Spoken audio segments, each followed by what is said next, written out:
What's the craziest butterfly effect that happened to you because of a small decision you made? I had to call my heart surgeon to give him my new insurance hashes. I had only just gotten them because the person who had them had the flu and was not getting back to me as soon as I got my numbers. I called surgeon. The receptionist said, "Oh, hey, we just had a cancellation for this Friday. Do you want it?" Of course I wanted to get it over and not wait another month. Decided to take the open heart surgery cancellation appointment a month before my actual appointment. And well, surgeon said that thank goodness I did, because once he got a look inside, he realized I would not have survived to the original appointment date. So, if the insurance lady didn't have the flu, I would have gotten those numbers a lot sooner and never gotten the offer to have the surgery when I did. Someone else's flu saved my life. Wow. 14 years post-op, I had a brand new aorta that will last a lifetime and aortic bovine valve. It's due to run out soon. But I still feel good. The story that describes the discovery of needing surgery is even more bizarre. BC I did not have symptoms, and I was running 3 miles a day, 30 years old. To healthy child labors, if my youngest made it to full term, he would have been too big and the aorta would have burst. Clean eater, a long strange trip. Watched Who Wants to Be a Millionaire and got so annoyed at the candidates not knowing a simple question about Katy Perry that I applied. Got in. Got to play. Won a lot of money. Booked a holiday to a dream destination with that money. Met my husband there. We now have a 1-year-old son. So a few years back, I lived in Nice, south of France, for a while. As a musician I would make a bit of extra cash busking. And on Bastille Day, I figured I'd go and busk at the Promenade d'Anglaise by the sea. It's usually packed, and it's just a generally pleasant place to be. I set up, played a couple of songs, and was doing pretty well, and making a decent amount of money. Then suddenly not one, but 2 of my guitar strings snapped. I even remember I was playing The Scientist at the time. I was massively gutted and decided to cut my losses early. I stormed off home, by the station, in a bit of a sulk at having to restring my guitar, and cutting short what was essentially one of my most productive days of busking since moving there. Literally 1 hour later, my phone starts to blow the duck up with family and friends freaking out and asking if I was at the promenade. It was 2016. The truck drove into the same crowd I was playing to, killing 86 people, including my at the time GF's uncle. I had 2 other friends who were amongst the 458 injured. I moved home the next month because it was too much and haven't been back since. It's hard to explain. Sometimes I think I was super lucky. Sometimes I just kind of cry and wonder why I was lucky and others weren't. It's surreal. And despite what people think, it's a truly horrible feeling. I have one for another person. In 2014, I was coaching my twins M/F rec flag football team. My oldest player has a younger sister who came to watch a practice. We will call her Grace. She saw my daughter on the team. Told her dad there's a girl on that team. And the next week, she was on my roster. Her and my daughter became fast friends. While the flag football season was wrapping up, I was putting together my roster for the upcoming rec volleyball team. At the end of one of my practices, my daughter invited Grace to play on the volleyball team together. Grace had played the previous season and not cared for it too much. Grace agreed and played from rec to club then to high school with my daughter.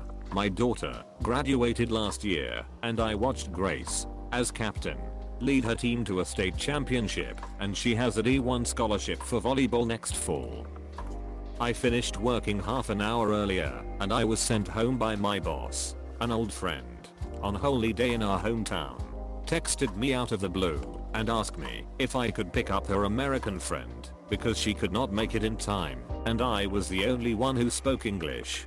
Took a shower, shaved my head, picked her up, and 10 months later I married her. I first read that as 10 minutes later and was like shit. I bet you don't get asked for favors very often anymore.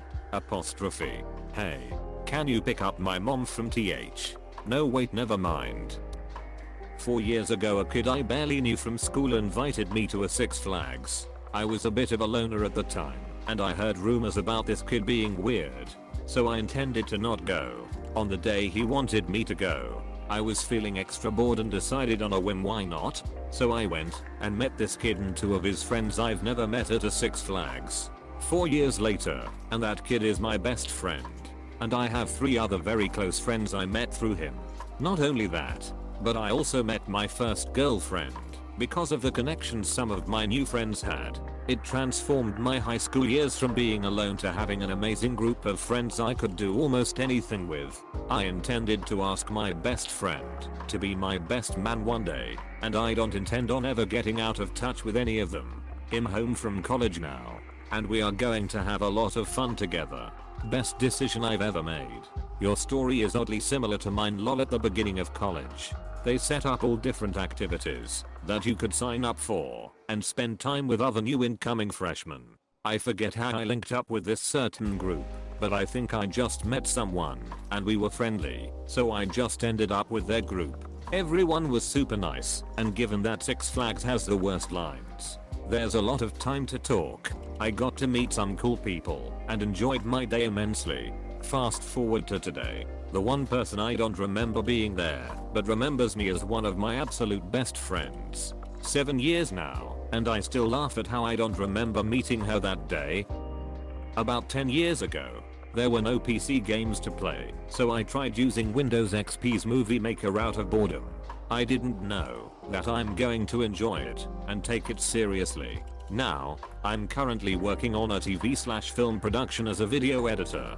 Clarification, I mean, there's no games that is installed with our computer back then. I also started on Windows Movie Maker! Exclamation mark. Exclamation mark. Exclamation mark. Exclamation mark. I specifically remember having to save the video multiple times and import it back in to add more text layers and firewall. My husband. He found out after 18 years that his mom's side of the family was Spanish, not Mexican. He found this interesting and changed his country to Spain on MySpace instead the US, where he really was. Meanwhile in Australia, I was helping my friend find Spanish people to add as a friend as she was learning the language. I came across my now husband and decided to send him a friend request as well. We got along really well and met in person after 3 years. Have been together 11 years. Married for 7. If he didn't change his country to Spain, and only for a day or so, we'd never know each other existed.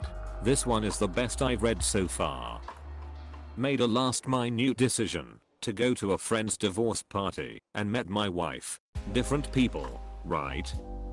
Was going to carpool with my aunt to a family gathering. At the last minute I decided to go by myself, so I could leave early if I wanted. It was a ways out of town and I didn't want to be stuck there. On the way there she drove off the road into a ditch. She was okay, but the passenger side of her car was totally smashed in. My desire for pizza set off a chain reaction that destroyed my family. One day got home from school and really wanted pizza.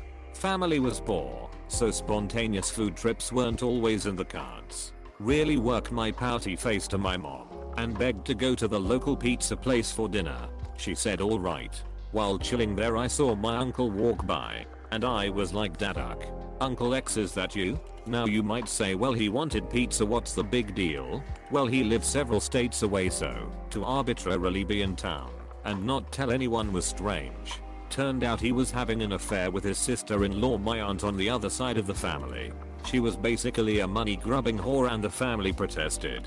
One thing led to another and everyone hates each other now, and we haven't had contact in like 20 years. I just wanted some pizza. And how was the pizza?